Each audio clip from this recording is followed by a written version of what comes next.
قربان آتشفشان برای شما درست کردم، فشفشه نیست، این وصل به آتشفشان قلی دماوند.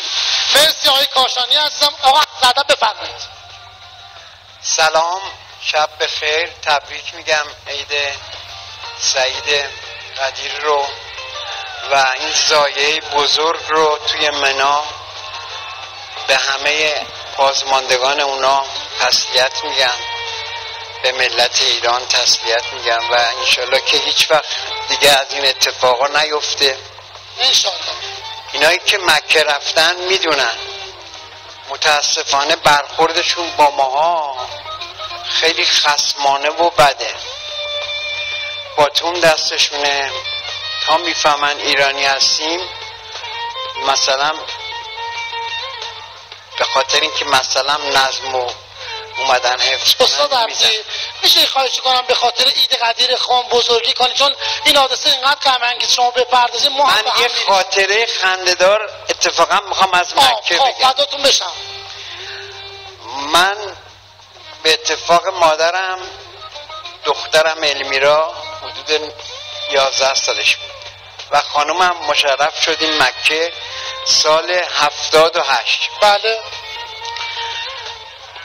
آقا همه داشتیم میرفتیم که بریم اعمال انجام بدیم. یهو من و المیرا دیدیم یه تلویزیون فروشی تو خیابون داره راز وقا نشون میده، از این تلویزیون LCD بزرگا.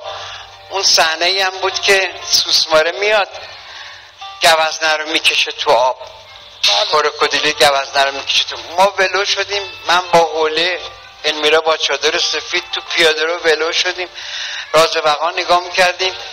رئیس کاروانمون دنبال ما میگشت، ما رو پیدا کرد و گفت آقا کجایی؟ همه منتظرم بیا بریم. و اومدیم بریم. رفت یه طلا فروش بغل همین تلویزیونه، من وایسم یه خورده بهتره آقا سید. طلا فروشه یه پسر بیریخت دراز داشت، صورت از این صورت کویریا، چوشای سرزرد چرک، عرب دیگه. عربی حرف زد با رئیس کاروان، گفت جریان چیه کیه؟ گفت این اکبر عبدی هنرپیشه مثلا گنده ایران، کمدین ایران. گفت اون خانم، گفت اونم دخترشه. چشش دختر ما رو گرفت. یهو برگشت گفت اگر دخترش مثلا بذاره اینجا من هم وزنش طلا میدم برای پسر من. خواستگاری کرد. آره گفتم به خودش بگو من هم وزن خودش و پسرش میرینم. استاد عبدی هستم. خواهش. اینجا الان شبکه 3 سوت میزنه. ارادتمند شما هستید آقای عبدی هستم. قربان شما. نه من خواستم دروغ نگفته باشم. خیلی ممنونم، خیلی خوب. مرسی، متشکرم. فدای شما بشم.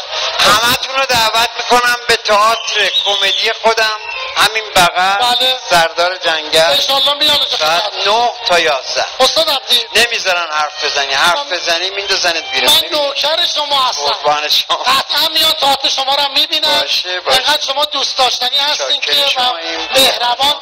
هر کس از کار ماشاءالله 100 تا کار حداقل کمدی داشته، از اخراجی ها لذت بردی، دست بزنه ببینم.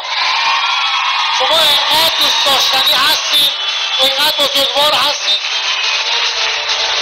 من میخوام آقای حسینیان بفرمایید. ممنون. محمد رضا حسینیان بیا داداش، بیا ببینم. شب بخیر قربان.